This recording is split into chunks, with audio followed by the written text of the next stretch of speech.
G'day viewers, so I've got the voltmeter on test and it's working quite well. 248 volts, it's accurately working and it has been for the last couple of days. So I'm going to set that up there, get a find a hole saw for that board and stick it in there now. That's actually working quite well. No cat! No! Let's go and do a little help video for Charlie M on YouTube. His messaged me on Facebook a couple of times. He needs help with his he's got a WF3 Watthour meter he needs help with. So I get one of my ones out and I'll pull mine apart in a video for him and show you what's involved. Well, if I don't want the cat in here risking pissing on my stuff, if I don't want the cat in here, I can just turn this on and he doesn't like it.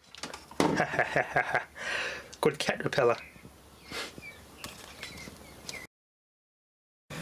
Okay, I got the motor apart. That vintage smell. Now this wire he's talking about here, it actually goes to the current coil down there, your load coil.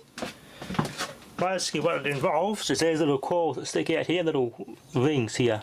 There's three on this one because it's a 3-phase. Get a close look. And they connect to a winding here, each on the load coils.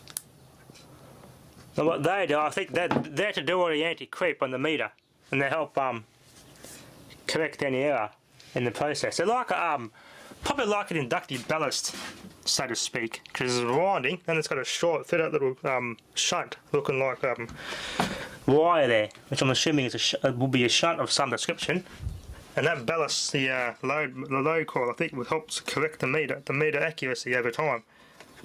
So that's all that connects to, the winding in there. That just tucks back in there, out of the way. So you got your white wire there, and it's got a black wire down in there. So you got your potential coil up the top. Active, then its neutral connects in here. But these two are tied together, so you get active in, neutral in, neutral out, phase out. So these two connections here are what your potential coils are connected to. So this other wire here that I just talked about is the actual goes under this load coil down here. It's like a type of ballast of some description to keep the meter accurate. It'll stop creeping. And you also want to know how to reset these to zero. Basically what you're going to do, you just wind these by hand very carefully. Like that. Keep going all the way around till all of them eventually point to the zero. And again, be very careful because these are delicate. You don't want to damage or strip or bend and warp any of the gears in there, and that ruins it. We could pull each individual needle off and reset the needle back on the zero, but that'd be too risky. You're never going to get the needles back on straight. As you can see, they've been put on a certain way. They're all evenly spaced off away from the readout there. They're all on evenly. So we just wind these by hand. You can't do that one. You're going to do this one here in their order due to the nature of the gearing. So for this one, is turn it till they all match to zero. But be very careful. That's pretty much it.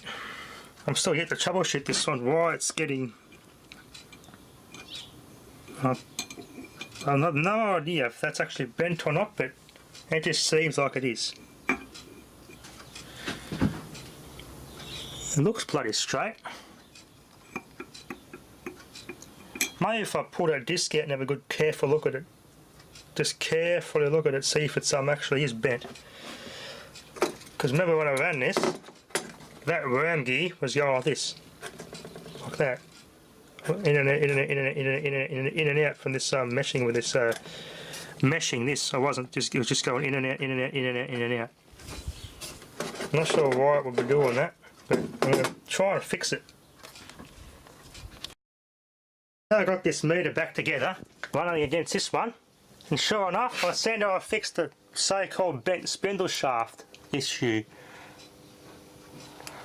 Basically what I've done, when I put it back together, this one here went on more on those two pins that the register slides on. This one here slid on all the way, it lined up and I bolted that down, but this side here wouldn't line up all the way. As I might have videoed before, the frame at the back of this hits the bearing assembly in the top of this thing.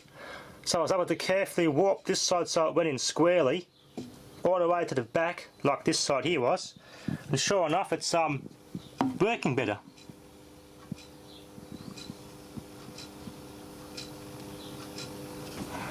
There you go, it's actually going and not stopping in the middle like it was doing before. It's working. I've fixed the WF3s. Alright, we'll turn that down. Beacon 0, unplug safety first. I'm seem to have fixed the WF3s. Anyway, that'll be enough for now. Thanks for watching.